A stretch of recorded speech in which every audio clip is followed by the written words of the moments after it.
नमस्ते दोस्तों, मेरा नाम वैभव त्रिपाठी है और आज मैं एक तुलना करने वाला हूं। ये वीडियो बहुत महत्वपूर्ण होगी आपके लिए, देखना चाहिए क्योंकि इसमें दो मुख्य पार्टियों का कंपैरिजन करेंगे, तुलना करेंगे। एक आजाद समाज पार्टी है और दूसरी है बहुजन समाजवादी पार्टी। इसका कंपैरिजन हम मीरापुर सीट को लेकर के करेंगे क्योंकि मीरापुर में रिजल्ट डिक्लेयर हो गया है और मीरापुर में आजाद समाज पार्टी तीसरे स्थान पर रही है 22,666 वोटों के साथ। माफ करिएगा, 22,661 वोटों के साथ जाहिद हसन तीसरे स्थान पर रहे और बसपा की जमानत जब्त हो गई है 3,248 वोट के साथ। अब जो कंपैरिजन हम आज करेंगे वो बेसिकली इस बेस पर होगा कि क्या बहुजन समाजवादी पार्टी अब खत्म हो गई है, क्योंकि लोकसभा में एक भी सीट नहीं थी बहुजन समाजवादी पार्टी के पास। और जब उपचुनाव की बात आई तो उसमें भी किसी भी इलेक्शन में जीत नहीं मिली है। और जो मीरापुर सीट थी उसमें दलित का अच्छा खासा योगदान रहा, लेकिन पूरा का पूरा दलित जो शिफ्ट हुआ है वो आजाद समाज पार्टी भीम आर्मी के चीफ चंद्रशेखर रावण की तरफ शिफ्ट हो गया है।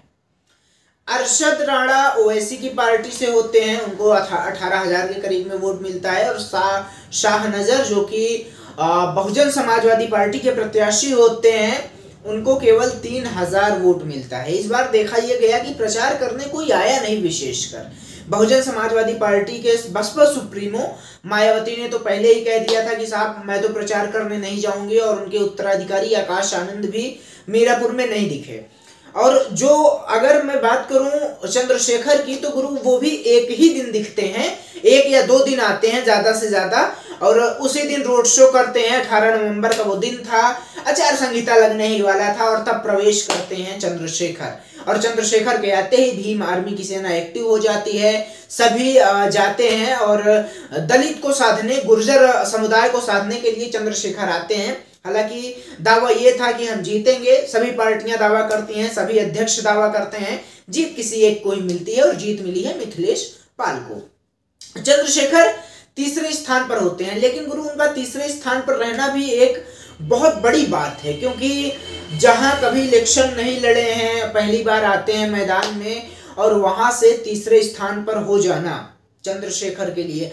हालांकि वोट शिफ्ट हो गया, बहुत ज्यादा वोट शिफ्ट हुआ, अरशद राणा से वोट शिफ्ट हुआ और कई सारे दलित वर्ग, 3,000 दलित वर्ग जो शाहनजर वोटिंग करते हैं, कई सारे मुस्लिम वर्ग जिनको जाना था जाहिद हसन के पास, लेकिन वो सिंबुल राणा के पास इसलिए वोट करते हैं क्योंकि जिस दिन चुनाव होना था ककरौली में एक केस हुआ, पत्थरबाजी हुई, गोली चली और फिर अखिलेश यादव का ट्वीट आया। ट्वीट को मद्देनजर रखते हुए लोग पलट गए, जिनको जाहिद को भी वोट करना था वो जा करके सिंबुल को वोट करके इसलिए आए क्योंकि अखिलेश यादव के ट्वीट से ये साबित हुआ कि गुरु एक ही नेता है जो हमारे साथ खड़ा है और वो है अखिलेश यादव। उस दिन की कहानी बहुत रोचक थी, यानी 10 बजे के बाद जब पत्थरबाजी हो गई उसके बाद सिंबुल राणा के प्रति बहुत ज्यादा मत पड़ा जो कि अल्पसंख्यक वर्गों का था। कुछ दलित वर्ग भी सिंबुल राणा को वोटिंग करके आए और वो इसलिए क्योंकि उन्हें उम्मीद थे कि सिंबुल राणा कड़ी टक्कर देंगी, हालांकि कड़ी टक्कर दे नहीं पाई। ये थी कहानी कि कैसे आजाद समाज पार्टी अब जो है वो बसपा को पीछे छोड़ रही है, बसपा की जमानत जब्त हो गई और आजाद समाज पार्टी तीसरे स्थान पर आ गई। अब आप कमेंट करके बताइए कि क्या भविष्य में आजाद समाज पार्टी जो वो भीम आर्मी चीफ हैं या चंद्रशेखर हैं वो बसपा को एकदम खत्म कर देंगे? ये आप कमेंट करके बताइएगा। और ऐसे ही देश दुनिया की तमाम सारी चुनावी कहानियों से अपडेट रहने के लिए हमारे इस चैनल को सब्सक्राइब कर लेना, बिल नोटिफिकेशन को ऑल कर लेना, हमें सपोर्ट करिएगा। धन्यवाद, नमस्कार।